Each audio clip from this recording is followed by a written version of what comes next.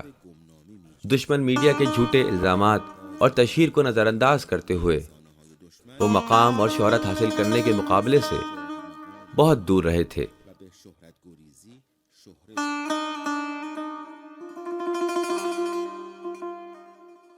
میں ایک گواہی اور بھی دوں گا کہ انہوں نے صرف اپنی قیادت کی طرف ایک قدم نہیں اٹھایا، بلکہ انہوں نے ایسے کام بھی کیے تاکہ انہیں رہبر کے معیارات میں شامل ہی نہ کیا جائے، اور اپنے عظیم شہید والد کی طرح ہمیشہ اس منصب سے بھاگتے رہے۔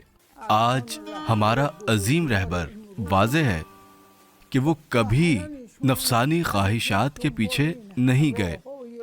انہوں نے کبھی کوشش نہیں کی کہ ثابت کریں کہ میں کون ہوں، میں کیا ہوں۔ وہ ان چیزوں کے پیچھے نہ تھے اور نہ ابھی ہیں۔ ان کی پرہیزگاری اس قدر زیادہ ہے کہ جو انہیں اس طرف جانے سے روکتی ہے۔ اگر آپ نے رہبر معظم کی ملاقاتوں کی ویڈیوز کو دیکھا ہو تو آپ محسوس کریں گے کہ سید مجتبیٰ کیمرے کے سامنے بالکل نہیں آتے تھے۔ البتہ رہبر معظم کے سارے بیٹے ہی ایسے تھے، لیکن ان آخری دنوں میں وہ کبھی آ جاتے تھے، لیکن سید مجتبیٰ کبھی دکھائی نہیں دیے۔ وہ اصل میں گمنام تھے۔ نئے رہبر کے اعلان کے ساتھ ہی قوم کئی دنوں کے انتظار کے بعد پرسکون ہو گئی۔ خدا کی ابدی طاقت پر ایمان اور بھروسے پر مرکوز سماجی ہم آہنگی ایک روشن مستقبل کی امید بن کر ابھری۔ زندگی کے تمام شعبوں سے تعلق رکھنے والے لوگ رہبر معظم انقلاب سے وفاداری کا عہد کرنے سڑکوں پر نکل آئے۔ شہید رہبر چلے گئے مگر ولایت کا نظام قائم رہا۔ جہاد اور علم کے قلب سے ابھرنے والا پرچم اسلامی انقلاب کے دوسرے مرحلے میں ایک نئی اسلامی تہذیب کی تعمیر کے راستے پر چلنے کے لیے پہلے سے زیادہ شاندار انداز سے لہرائے گا، اور اس پرچم کو منتظر موعود اور نوع انسانی کے نجات دہندہ کے حوالے کرے گا۔ امام در همین حال که هستن تشبیه میشه به مثل خورشید پشت ابر، باز نور داره. این نیست که دیگه حالا که ابر آمد دیگه همش شب بشه، روز نداشته باشیم. نه، هست.